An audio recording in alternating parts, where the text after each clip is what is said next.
Hey guys, Legendary Grimlock here, and today I have Tiamat, the Queen of Dragons, versus King Ghidorah, the King of the Stars, the Lord of Thunder. Let's begin. So starting off with Tiamat, she is from Dungeons and Dragons and is the Queen of all dragons. She's actually one of the most powerful beings in that verse as well. So in all honesty, you could actually scale her pretty high. As a matter of fact, we actually do have multiversal scaling where she was able to rip a god apart and scatter her remains across the multiverse. I know, crazy, ain't it?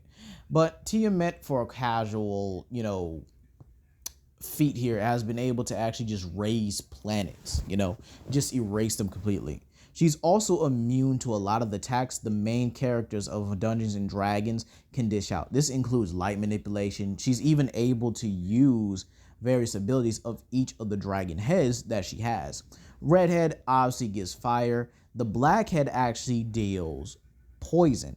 Sorry, not poison, acid, which is actually incredible in my opinion, because I thought the blackhead was darkness. So she also has the blue head, which is thunder or electricity, the white head, which is ice, and the green head, which is poison.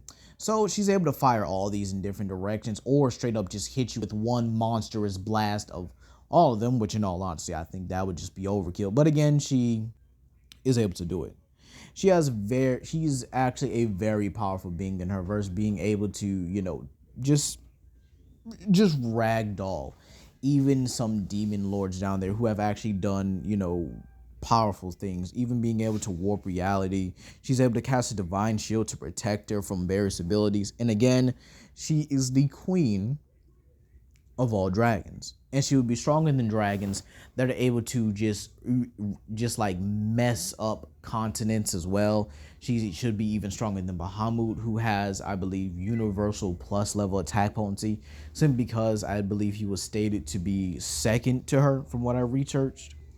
And Tiamat, the aspects of Tiamat is actually pretty powerful herself as well. Sorry, the aspects of Tiamat all have some form of feats to their name. These dragon heads and these dragons themselves are actually been the most powerful beings in the verses, even arriving that of demon lords. So you could actually say Bahamut is above these individual dragons, and that would put him at least low multiversal, with Tiamat being a high multiversal. Or you could actually say she's above that, or at least get her at least to hyperversal plus. Okay. So she does have, a lot of abilities here. Like I said, she has divine, imbuement. She's able to cast these like spells on her opponents as well. She can actually drain her opponent's life force. And again, she's able to deal ailments like, being able to poison, burn you over time, being able to electrocute, freeze you solid. And this would actually be molecular level freezing to the point where, she's able to shatter someone like glass, meaning she's freezing the blood, the molecules, and the kinetic energy around them so that they're not able to even move again. All right. So again, Tiamat just has all these spells and abilities, including invisibility, magical manipulation, able to inflict attacks on other people, or at least cause others to inflict attacks on other people. So basically, attack reversal. She's also able to sense her opponents to chalk that up to her telepathy. She can turn invisible, intangible. She could just do all these things. All right. And then she has immunity to a lot of attacks here. Okay, so again, Tiamat is just absolutely broken, and I will give it the hyperversal pass. Now, on to one of the building blocks of this channel, the man who started it all, King Ghidorah. Now, King Ghidorah is Godzilla's arch nemesis and is one of the, if not possibly be the most powerful monster in the Godzilla franchise. You could actually argue it's Godzilla or Destroyer, but again, you already know King Ghidorah is definitely going to be one of those two or three up there. He's actually been able to ragdoll every monster, including Godzilla, even being able to fight against monsters relative to Godzilla like Gorosaurus, Baragon, Varan, Rodan, all at the same time, and has even defeated all of Earth's monsters in a single encounter. All of them. It's even gotten to the point where Godzilla usually needs amps in order to beat him, such as in Godzilla Rivals, where Godzilla got the Crimson Ray amp and just managed to eventually annihilate Ghidorah, even after the fact that Ghidorah was even able to hang with him in a physical scuffle. All right. He's just absolutely broken in power when it comes down to it, being able to eviscerate all of the enemies he's came across. He's been able to defeat monsters like Gigan and Megalon, or even being able to defeat, again, Godzilla himself here. This is important because of all the stuff that Godzilla has done, like being able to take attacks from the Greek gods, being able to overpower and defeat the Avengers. By the way, if I didn't make this clear earlier, I am using a base composite Ghidorah. Okay, so again, like I said earlier, Godzilla's been able to even overpower the Avengers and the Fantastic Four, including being able to strain characters like Hercules, who's able to lift the heavens. You have characters like Leo Mothra, who, in all honesty, said it was a miracle to even defeat King Ghidorah. And you even have the sheer fact that King Ghidorah has been able to literally beat Heisei Godzilla on a numerous of occasions. And Heisei Godzilla is able to defeat Yamato no Orochi and Utsuno Ikozagami, who are both capable of infecting fourth dimensional entities. As a matter of fact, he fought and was actually getting the upper hand over Zone Fighter, who was actually able to shatter fourth dimensional attacks, even nullifying effects of fourth dimensional beings. You also have the recent crossover with the Power Rangers, which again gives King Ghidorah a multiversal boost. This is important because, yes, these Megazords can scale to multiversal, and I'll get into that. But this is important because he was absolutely embarrassing Godzilla and the Dino Megazord to the point where they actually had to surprise him with the Dragon Zord. Like, they literally had to get the drop on this dude after he was basically embarrassing Godzilla and the Dino Zord together. He even was able to fight himself out of water with Godzilla. Like, Godzilla had the upper hand on this dude in water. Like, they surprised him, pushed him in the water. Godzilla jumps on him, and he's fighting for his life against Godzilla, but he's able to still pull himself out of it.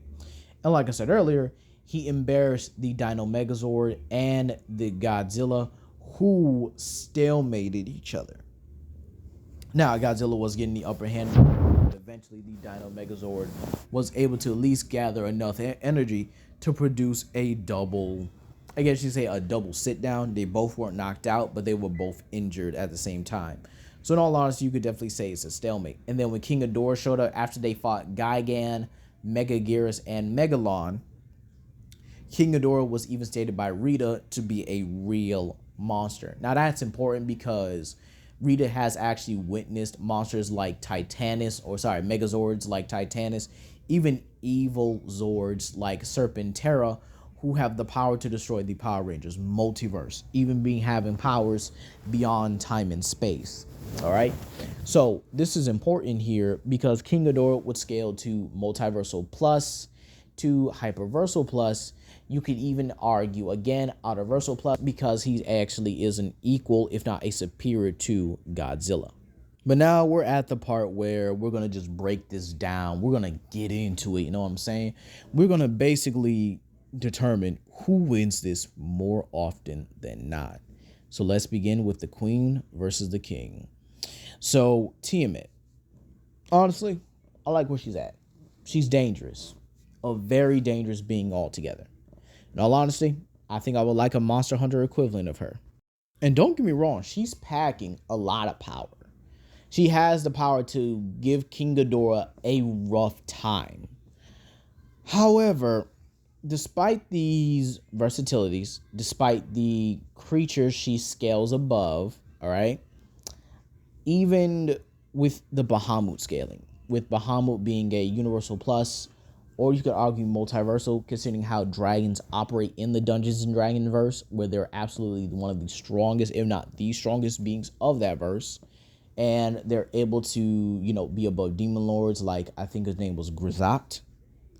Like let me know if I'm saying that right for the Dungeons and Dragons players. Grisat, who is another multiversal entity in the Dungeons and Dragons universe. However, again, this is King Ghidorah here. Godzilla's arch nemesis, Godzilla's rival. And I'd even get into all the hacks and abilities he has, but because he has so much more: gravity manipulation, life force absorption, energy redirection, force field creation, teleportation, telepathy, telekinesis, magnetism. He has lightning manipulation, storm manipulation. All right. He has all these abilities, including the likes of telepathy. And again, they both can use life force absorption. So basically, they have the same abilities, except I would say Tiamat has more element dealing abilities. However, King Ghidorah has gotten a pass so many times in Godzilla because his biology allows him to bypass anything that is meant to deal ailment damage or deal, things like poison, things that actually burn him. I mean, he's taken Baragon's flames, which I could even say are an equivalent to Tiamat's. Like, this guy can even regenerate on a much greater scale than Tiamat. Dude can have no body, could be left with the smallest part of his body, and it'll just regenerate like it's nothing. And again, there's the Godzilla scaling, with Godzilla scaling above Zeus, scaling above Marvel characters, like Thor, Hulk, and Hercules, who were the strongest characters of the classic era, and that's when he fought them. And King Ghidorah has consistently showed that he's been above Godzilla, or at least relative to Godzilla, for years and years to come. Even being able to fight Godzilla in hell, despite the sheer fact that this Godzilla had to kill God. So in all honesty, when I really see this matchup, I think it's good at first. But then you have to realize just how monstrous King Ghidorah's power really is. And that's going to be all for today, you guys. King Ghidorah simply outscales and outclasses Tiamat. Be sure to comment down below, like and subscribe and share it with friends. This is Legendary Grimlock, and I'll see you guys soon. Peace.